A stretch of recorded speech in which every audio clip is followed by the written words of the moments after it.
बिहार में जैसे जैसे चुनाव नजदीक आ रहा है, गिरिराज सिंह किसी के परिचय के मोहताज नहीं है।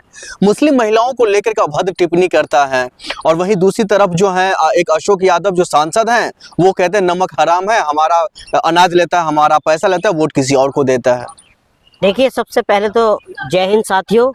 और गिरिराज सिंह जैसे लोगों के ऊपर मैं एक शेर से शुरुआत करूंगा कि दिमाग में दंगा, बगल में छुरी, मुंह में राम और झूठ बोलो सुबह शाम।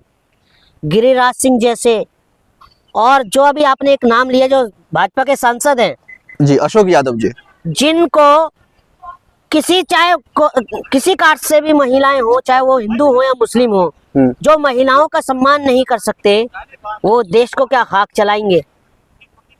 अगर वो राशन दे रहे हैं तो अपनी जेब से दे रहे हैं, अपने घर से दे रहे हैं, वो जनता का पैसा है, जनता को जा रहा है।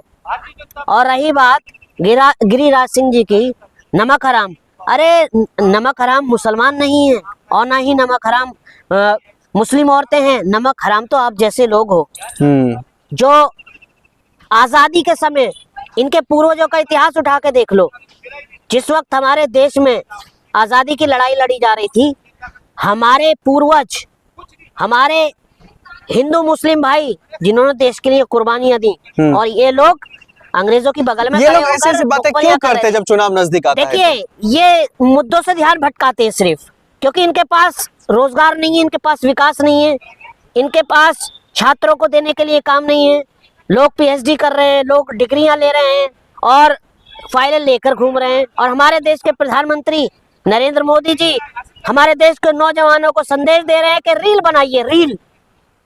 सिर्फ इतना ही, पूरा कुनबा लेकर प्रधानमंत्री से लेकर इनके नेताओं से सिर्फ या तो ये देश के नौजवानों से पकौड़े पकवाएंगे, पकौड़े तलवाएंगे, या चाय बनवाएंगे, या गन्ने का जूस निकलवाएंगे, या फिर रील बनवाएंगे। ये लोग साबित क्या करना चाहता है? गिरिराज सिंह जी हो गए या फिर अशोक यादव जी हो गए, इन लोगों पर कार्रवाई क्यों नहीं हो रही है? जाके ऐसी बातें ये लोग कर रहे हैं। देखिए, ये सरकार में है और नीचे से लेकर ऊपर तक जितने भी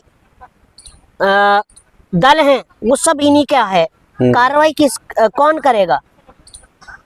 एक सुप्रीम कोर्ट के चीफ जस्टिस हैं, वो थोड़ी बहुत कर भी रहे हैं तो उन पर कभी जूता फेंका जाता है, कभी उनको अपमानित किया जाता है।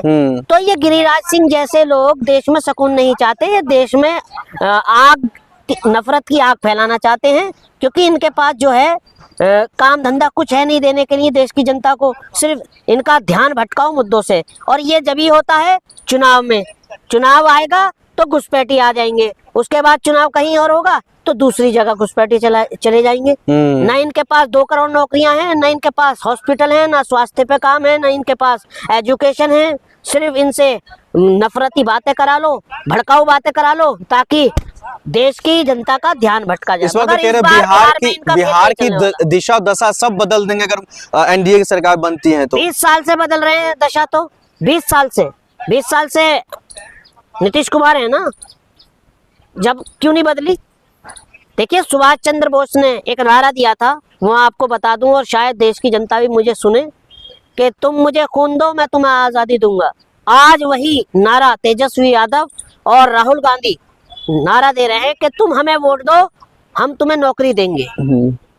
अगर भविष्य में इस बार तेजस्वी यादव की सरकार बनी, महागठबंधन की सरकार बनी, तो जनता का जो एहसान है वो पूरा चुकता होगा और चुकाया जाएगा। और जो हमारे देश के नौजवान, जो मैं आजकल उन्हें देख रहा हूँ, जो आंसू हैं, उनके आंसुओं का एक आंसुओं का हिसाब होगा, और जो बेरोजगारी है देश से और बिहार से, वो खत्म होगी।